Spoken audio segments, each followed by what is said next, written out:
In this episode, what does a magic bowl of soup that refills itself after each spoonful have in common with a candy-loving chimp? Surprisingly, the answer just may save the health of an overweight person in your life. In 5 Weird Connections. From time to time, in the pursuit of scientific knowledge, an esteemed researcher resorts to what can only be called prankster tactics. Cornell University professor Brian Wunsink is an expert in food psychology. He asked 2 student volunteers to sit down and have some soup. The instructions were simple. Eat until you're full. Do you like tomato soup?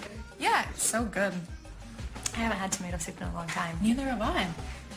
But what one student didn't know is that she had virtually no chance of finishing what was in the bowl. The other half of the story is this table we made that has holes drilled in it and has this rubber tubing that connects the bowl she's eating out of with that huge vat of soup. What's going to happen is this is going to secretly refill her bowl. So no matter how much Kristen ate, It's just so good. I love it. her bowl would always hold the same amount of soup. How's it going? Hey, good soup? It's great. Oh yeah, it's really good. Good soup. Just let me know if you need anything. I'm just going to be back in the other room. Great. As the experiment proceeded, the professor observed his eaters from behind a one-way mirror. Kristen on the right is never going to finish eating her soup. As long as she uses external cues to tell her when she's through eating, she'll just keep eating and eating and eating. Many of us still belong to the Clean Plate Club, using visual cues we learned in childhood to tell us when to stop eating. This potentially bad habit makes us unable to gauge when we are physically full. The 3 reasons that Americans give as to why they know it's time to stop eating is, first of all, their plate or bowl's empty. Second of all, everybody else is through. And third of all, the TV show they're watching is over. As long as we use these external cues to tell us we're full, we're never going to be full. Meanwhile, back in the experiment room, Is tomato soup your favorite? I really also like chicken noodle soup.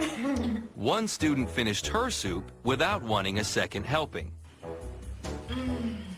But it was a very different story for Kristen. Can I get some more soup? No thank you. I'm finished. Are you sure? Yes, I'm full. Can I give you a little more soup here? I still have some here. I'm gonna keep working. Thanks. Okay. It's just so delicious. Yeah.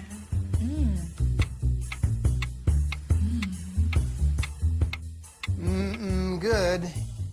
What I'd like you guys to do, Al, is fill out a questionnaire. Just ask you a few survey questions. What did you think of the soup? It's a good meal. Yeah, it was really good. I mean, if you like the soup, why didn't you eat very much? I'm kind of a slower eater. I like to take my time and enjoy my food while I eat.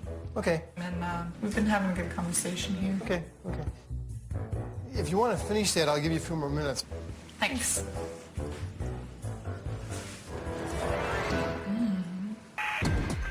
When Kristen finally finished, the scientists weighed the leftover soup from each diner.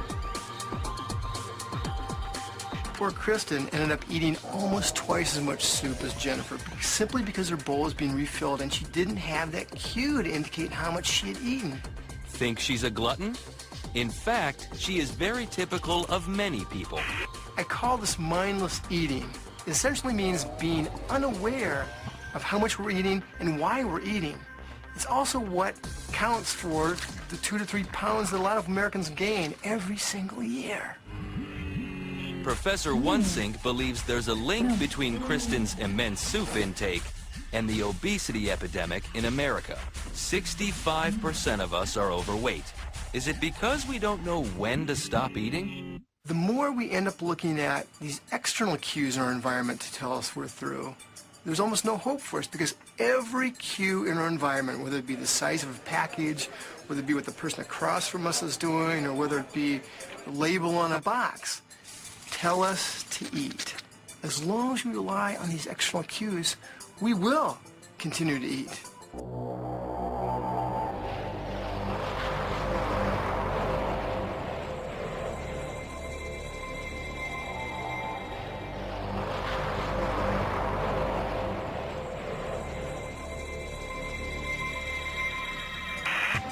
Perhaps many overeaters would not be so clueless if they were what scientists call cueless.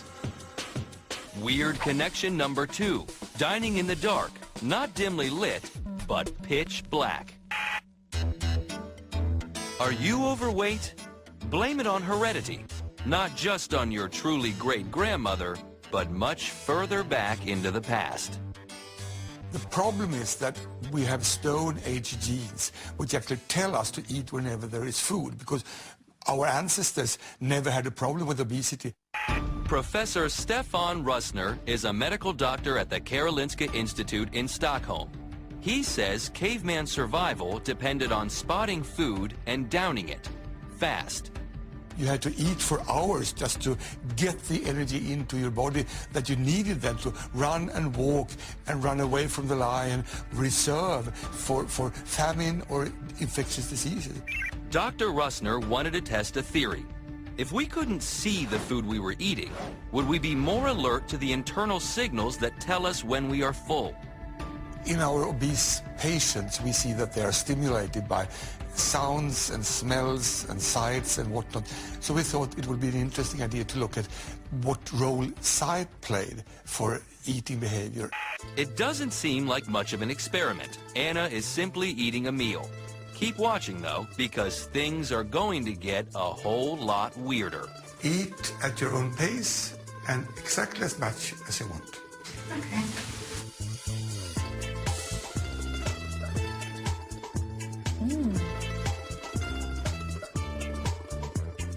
A computer attached to her dinner plate measured her food consumption. This is a standard equipment, Victor it's called, which is a hidden scale built into a desk or a table where we generally don't show our volunteers what's happening, that in fact we are measuring how they eat bite by bite. Anna cleaned her plate. Then she was asked to pay attention to the way full feels in her stomach. We see what is called a decelerating eating curve.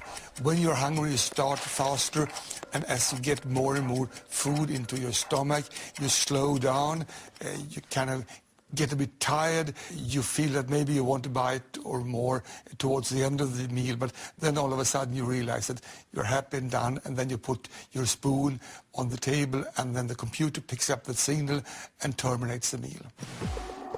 2 days later, Anna, like other volunteers in her group, came back to eat the same lunch, with one important difference. She was blindfolded. They came back and they couldn't see what they were eating. So now they're eating entirely on their own signals. She had 2 tasks.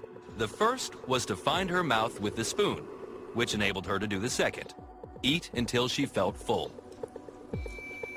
The results? Quite remarkable.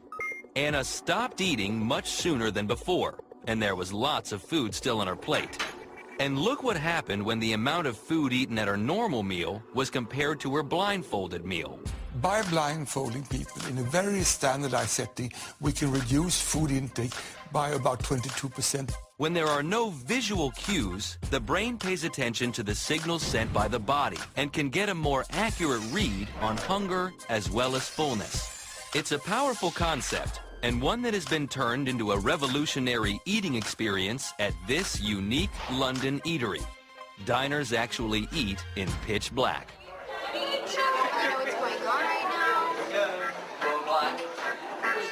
Without vision to cue them, customers describe a heightened awareness of the other senses as they chew and enjoy the meal.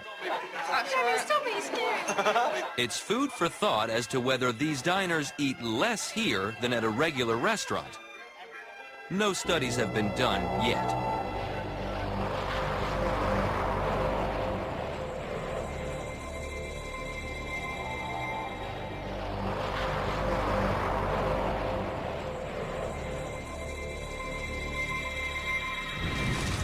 Coming up next, Unlucky in Food. there's a weird connection between excessive gambling and uncontrolled eating.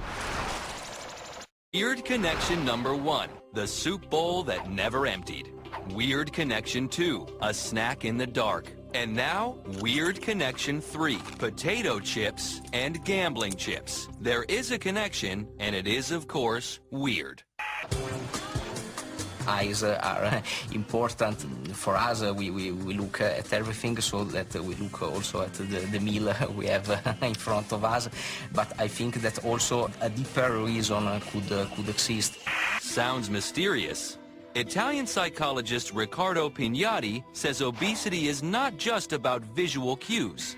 For some people, it's in the cards. Obese people could behave in a similar way as addicted people do, so that they can look for an immediate reward by food, because maybe they are during an anxiety period, so they have to reduce their anxiety and they need to look for food.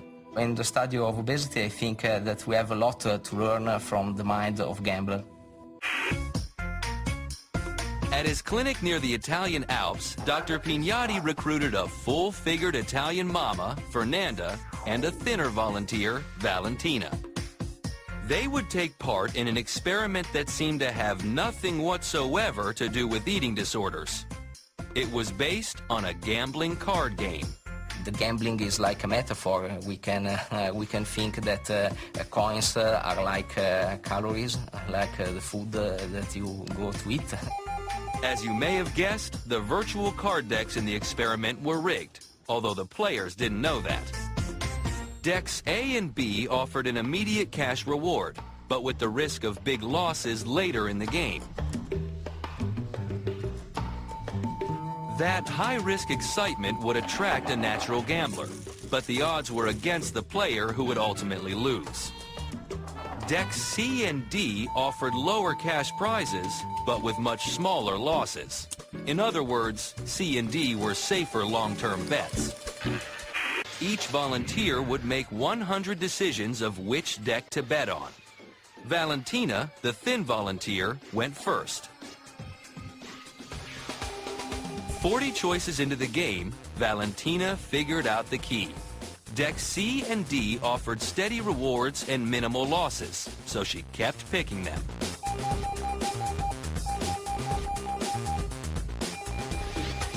Fernanda, please start. Full-figured Fernanda played her cards very differently.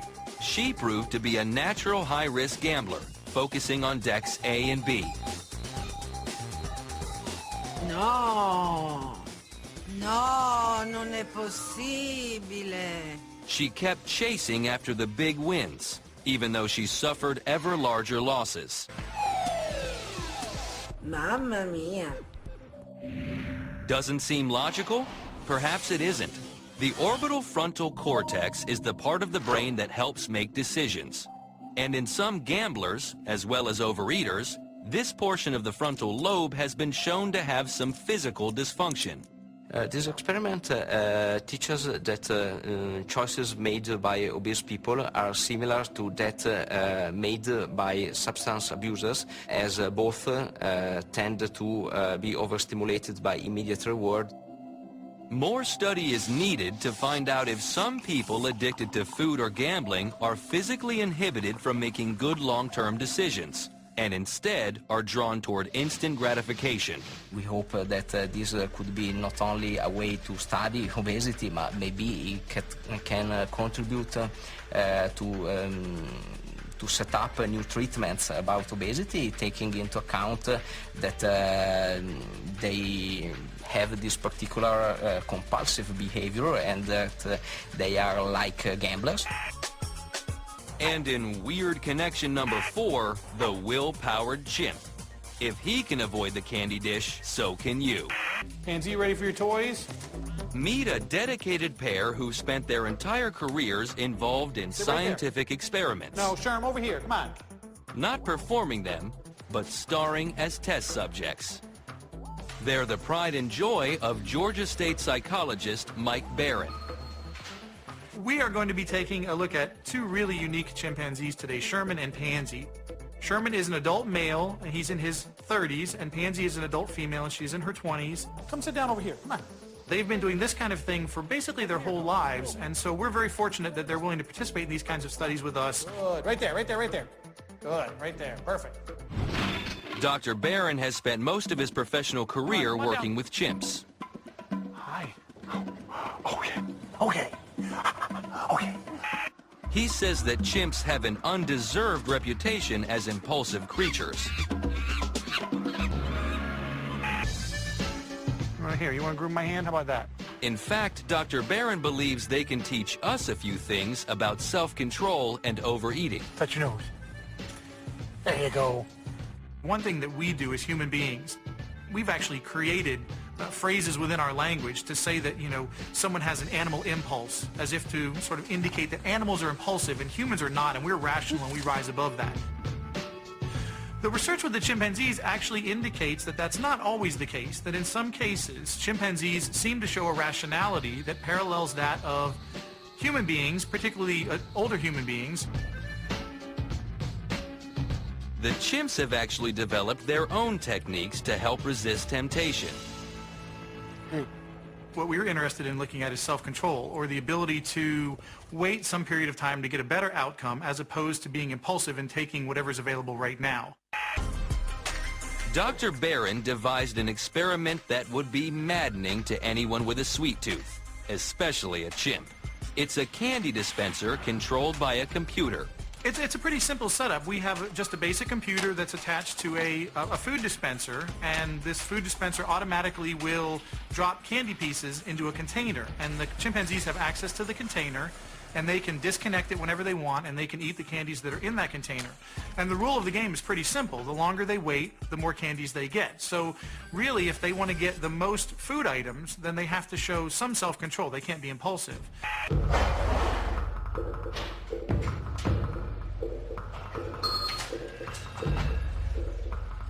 At first, Sherman just couldn't resist. He grabbed the container as the first pieces dropped out, and the candy supply swiftly stopped, leaving him with very few treats. Come on, I have some toys for you. Hey, what about this? Take that. But he was about to get a second chance. This time, Dr. Barron gave him some toys and a picture magazine.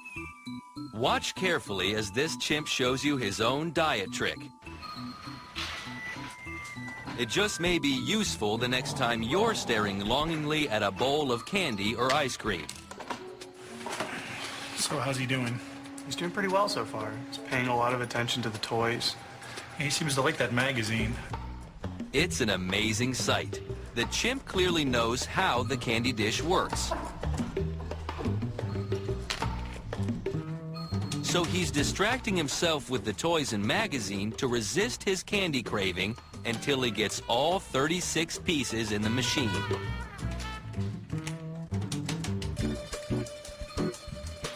The thing that has us most excited is that the chimpanzees really will distract themselves by using available toys.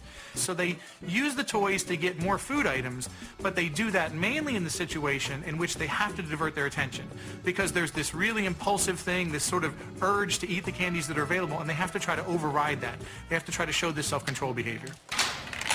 Imagine that. An impulsive primate learned how to distract himself to avoid eating at the wrong time. It's a skill many of us have yet to learn.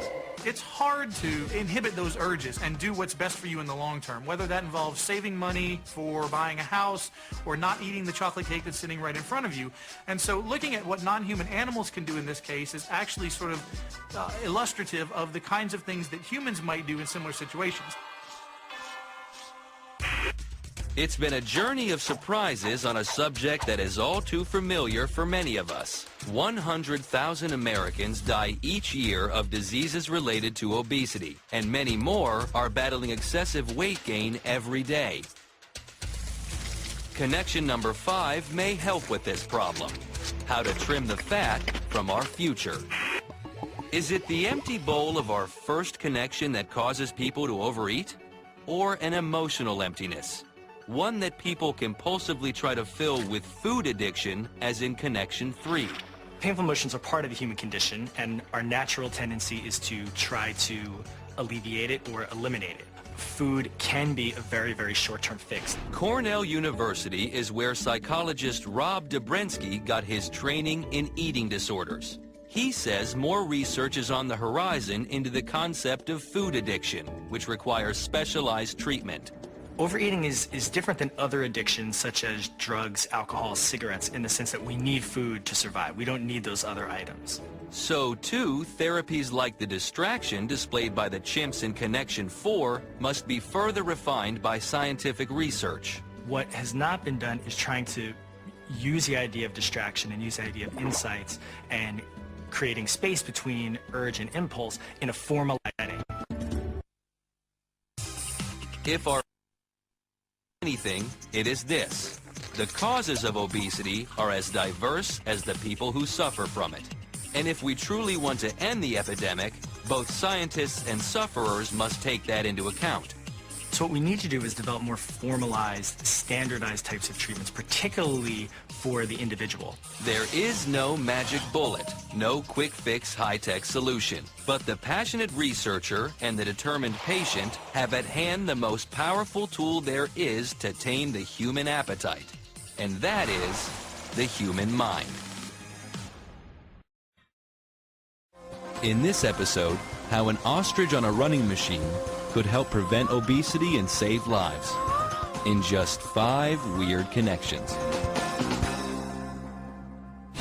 Weird connection number 1. Sure sign that the fitness craze has gone too far. A London vet is putting farm animals on a jumbo-sized running machine. Somehow, Dr. Lance Lanyon has managed to put a sheep on a treadmill. Good girl. And convinced it to stay on for a stroll. The experiments were done in the west of England, where there are lots and lots of sheep, and they're very cheap. They're very easy to train to do things, and they don't bite, and they don't bark. Now he's going to crank up the pace and get this sheep to jog. Bit faster.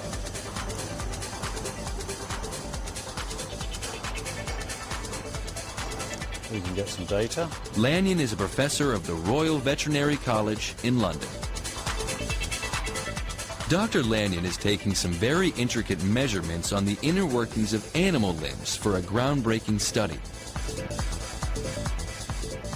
When we stuck strain gauges onto bone surfaces, one of the things we had to do was also get the animals to perform whatever it was that was going to load those bones. And that was locomotion. So limb bones, animals use for walking, trotting, cantering, galloping, flying, doing whatever they do.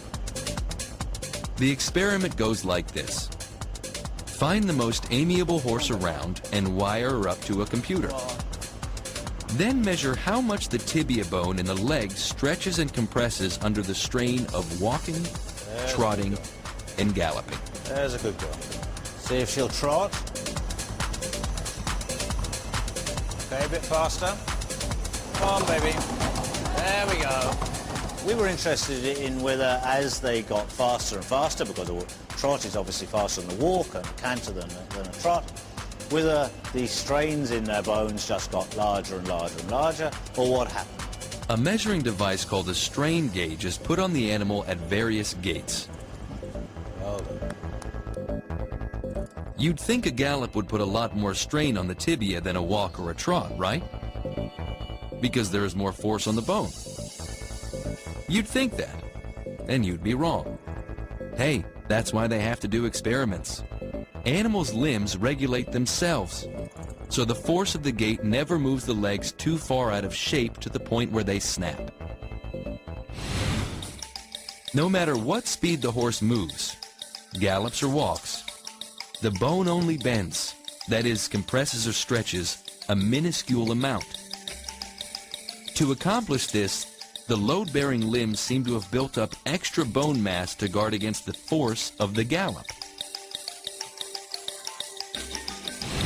Well, one of the fascinating things is, as you may take a slightly sedentary animal like a sheep, or you could take a horse galloping on a treadmill or galloping across a field, and the strain in their bones, if you asked one of the cells in their bones what they were experiencing, it would be very much the same strain. And here's a very different kind of leg. The thin, flexible legs of an ostrich are in stark contrast to the stocky horse limbs. Still, the animal's self-regulating mechanism kicks in, and the bones are never bent out of shape by more than a tiny fraction of a percent. That is, they only stretch or compress a minuscule amount, no matter how fast the bird walks or runs. One of the great findings was that really the strains were of similar size in all the animals that we looked at. And it's true in various animals, including us. Our leg bones also manage to withstand either the hard force of running or the softer strain of walking. They will only bend out of shape slightly. And if you put just the right amount of strain on them, human leg bones will also build up more bone mass. Now get ready for Weird Connection 2. A scientist experiments on his own skull. Dr. Richard Hillam is a British bone physiologist. He and his colleague Tim Scarry have trouble finding volunteers for their research. Ultimately, when it comes down to it, if you don't do some experiments in people, you can't be sure exactly what's going to happen in people. So this really was extremely important to tell us how things work in humans. It became obvious that we needed volunteers for placing strain gauges not only on the long bones, which had been performed before, but also in the skull. Little wonder why. They want to surgically insert measuring devices into someone's skull. So what will a strain gauge do? The strain gauge is actually a zigzag of wire, very fine wire, zigzag backwards and forwards several times. And that's fixed to a thin plastic backing. And the whole thing is then superglued onto the surface of the bone. Now, when the bone bends or stretches or twists, the wire gets stretched and the resistance of the wire changes.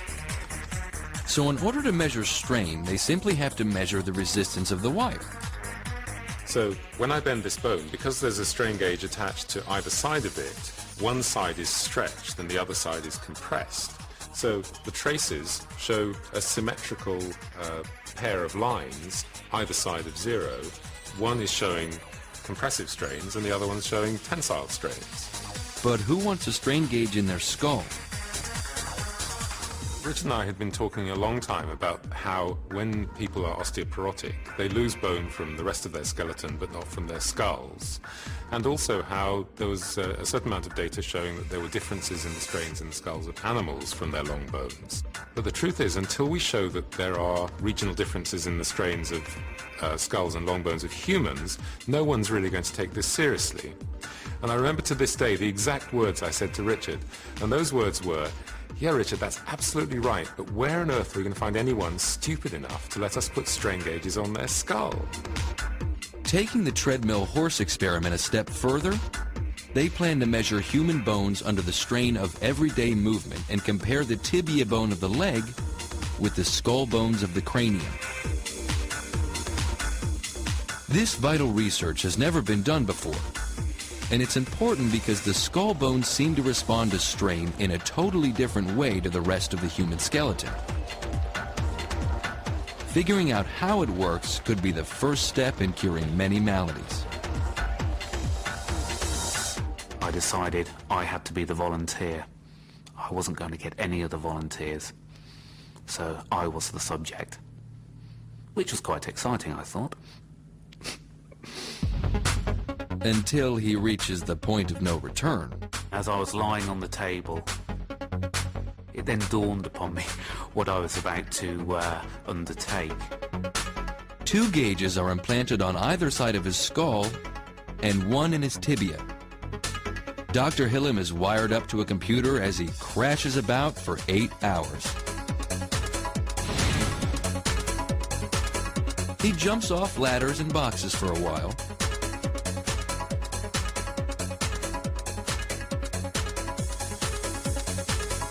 lifts weights,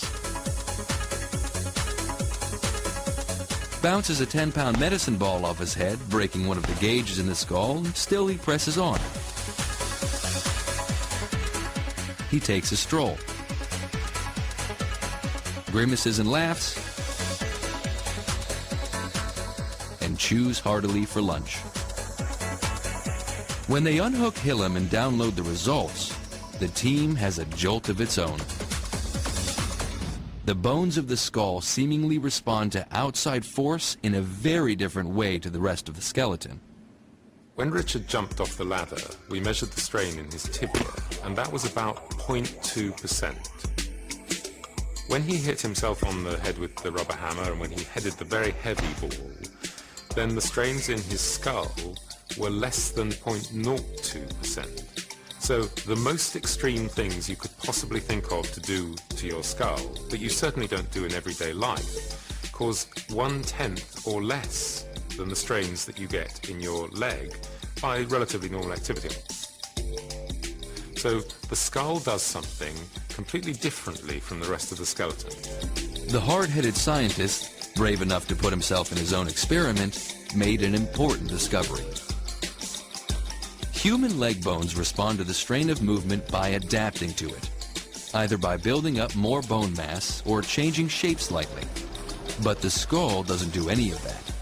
It responds to strain by resisting it, and for that reason, it appears to be much more resistant to bone loss than any other part of the human skeleton. Well, luckily, the results from the tibial strain gauge matched very closely with Lance Lanyon and Gary Hansen's, so that was very reassuring. And it was great to see results in a human being that matched those that had been obtained from previous animal experiments. As our Weird Connections journey continues, we uncover an intriguing link between the deepest secrets of your bones and obesity research. Could it help someone you love? Hopefully now the molecular biologists can investigate this further. Next, a flock of vibrating turkeys will buzz us through Weird Connection 3. Animals on running machines, experiments on the human skull, now Weird Connection number 3. Turkeys that vibrate for bone research. I'm a committed bonehead, no question. State University of New York at Stony Brook. Biomedical engineer Dr. Clint Rubin has long been intrigued by the use it or lose it nature of skeletal bones. If you exercise a lot and challenge your bone, bone becomes actually thicker and stronger. But the question becomes, what is it about exercise that drives the adaptive process? For example, active tennis players build up to 35% more bone on their hitting arm, while bedridden patients seem to lose that same bone fast. Bone is just, it's a great structure, it's a great material, it's a smart material. Bone actually adapts in real time as well. You look at tennis players with more bone in their arm, or space astronauts who lose bone so quickly. Bone is a very, very sensitive tissue. Why is that? And it's just really, to me, a very exciting question. Is heavy exercise the only way to build stronger bones? Really big, intense exercise stimulates bone, and we thought to ourselves, well, there must be some place where bone stops listening, stops caring about the signals. Maybe walking down the street, or maybe sitting in a couch. So we kept trying to turn the volume down and make the signal smaller and smaller and smaller. We found that if you gave enough cycles, even if the signal was very, very small, you could still turn bone on. You could still turn bone on. Dr. Rubin devised an oscillating metal plate with a series of tiny vibrations to try and trick the bones into growing stronger. So we built these little devices that basically oscillate or vibrate very, very gently. So here we have the plate and it's off, and I'll turn around here, actually turn it on, and you have to actually look very carefully. It's not like a paint shaker. It's not sort of shaking your brain around. There's a little teeny wave on it. So in order to grow bone, You don't necessarily need to jump off the desk. So long as you find the right signal, that can be very, very gentle. Gentle enough that you can barely see a little wave in the water. So size isn't everything. Now, the tricky part, finding a test subject. The doc first thinks of asking his greatest admirer, his mom, to test the vibrating plate. So rather than asking my mom or my grandmother to jump off a desk 30 or 40 times per day, maybe I could ask them to stand on this plate. Mom is a no-go, but maybe thinking of her has triggered another memory. Thanksgiving dinner? Soon Dr. Rubin devises a way of putting turkeys on plates. Live, moving turkeys on his specially made research plates. So they're big animals, they're 50-pound bruisers, some of them, and the way that their bone picks up mechanical signals or hormonal signals, the way it turns on, the way it turns off, the way it resorbs away, is very similar to humans. The other interesting thing about turkeys, of course, is you don't think about them going out and running a marathon or playing tennis or going to the gym. They just stand around all the time. And yet, their bones are actually quite strong. So what is it about a turkey standing around in his pen all day long that still is enough of a signal to the skeleton to stay around and remain a viable structure? Turkeys, actually, believe it or not, have bone that turns over or remodels in quite the same way that humans do. He divides the flock into two groups. One gets good vibrations, and the control group doesn't. So right now, the plate is oscillating very, very gently, and he's just basically going to sit here and be vibrated for 10 minutes. Just a little gentle vibration. Not so bad now, is it? For 8 weeks, the turkeys get a buzz for 10 minutes a day. Then some of their bone samples are placed in an X-ray machine to see if anything has changed. So once the bone is actually in this X-ray machine, we take it and take a number of salami slices through it. And here you see in this shin bone, or in this tibia, these struts that go across. And it's these struts that actually give the bone strength and stiffness. Now you compare this image to this image. Here you've got the shin bone, or the tibia, that was actually buzzed, vibrated very, very gently. And what's quite clear is there are many more struts, and the struts are actually quite a bit thicker. So the bone is actually stiffer and stronger. This will be a great structure. And it's like, wow, how great is this? You've got a bone that just by buzzing is better bone. But then you sit there and say, well, wait a second, if you're recruiting all these cells to form bone, what aren't you doing? And there's a clue. The vibrating turkeys have grown bone tissue, and the control group has grown fatter. How come the vibe turkeys didn't get fat? Now get ready for weird connection number 4. Glowing mice who shed light on human obesity. It looks like play, but for Dr. Clint Rubin and his colleague Jeff Pessin, anything to do with movement is their life's work.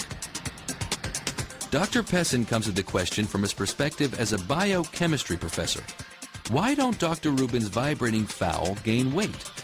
Clint came to my office because he was vibrating turkeys, and he noticed that during his experiments that he was seeing reduced fat mass. He didn't understand why, and he came to me because I have expertise in metabolism.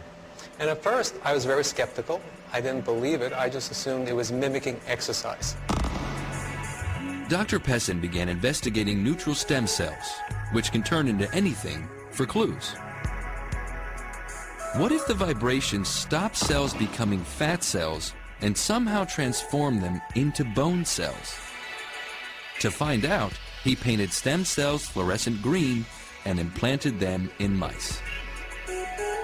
So knowing that cells can take on many fates, we decided that this might be a likely possibility of what was going on during the mechanical stimulation, the vibration.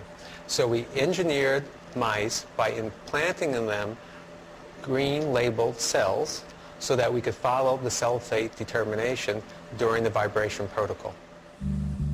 With glowing stem cells, Jeff can track what's going on inside the mice. He divided them into groups. Only one crew was vibrated. 15 minutes a day for 6 weeks. These test mice didn't gain weight, unlike the rodents in the other cage. Stefan, the mouse is asleep now, so I think we can get ready to scan. Okay, very good. Let's put it into the scanner. All right, let's hope this works. The skinny one turns out to be from the ocellated group, and the fat one from the control group. And the center part, the red, that's the visceral fat now. That is the visceral fat, yeah. And then we have the white line, and that's the subcutaneous fat. And so this mouse is a very skinny mouse, very little fat. Can we compare it to some of the other mice? Oh, that's a good idea. Yeah, wow, this is an amazing difference. This is definitely the vibrated mouse, and this must be a control mouse. Using a light box detector to track the green stem cells, it is plain that they have turned to fat cells in the regular mice and to bone mass in the vibrated group. This is very important for our understanding of the mechanism that's going on, and so that we'll be able now to develop therapies that can mimic this and to help people lose weight, which is very important for many diseases such as osteoporosis and diabetes. From animals on a treadmill to breakthroughs in losing weight and building bone mass, these are 4 weird connections. Weird Connection 5 will show you the impact it could all have on your life or the lives of those you care about. Lovelina Nadkarni is a fighter in the war against obesity. At the Brookhaven Care Center in New York City, Nadkarni sees patients every day who suffer from life-threatening conditions because they just can't lose weight. 7 out of every 10 American is obese. So by the year 2020, it will be 10 out of 10, unless something is done very quickly about it. And this is really going to cost us in our health, in our productivity. Current treatments for obesity are difficult. Extreme calorie restriction, stomach surgery, or drug therapy with side effects. Think of a future where obesity could be nipped in the bud during childhood with non-invasive vibration therapy. We'd be a nation of naturally thin, naturally active, naturally healthy people. If we can come up with some quantum leap of scientific discovery that allow us to manipulate our bodies in such a way that we won't have diabetes, or we won't have heart disease, or we won't have this massive fat cells that are constantly exploding in our body from our food that we eat, that would be such a breakthrough globally. And to think, it started with a sheep on a treadmill, a hammer on the head. Good, well, sort of good. Vibrating turkeys and glowing mice.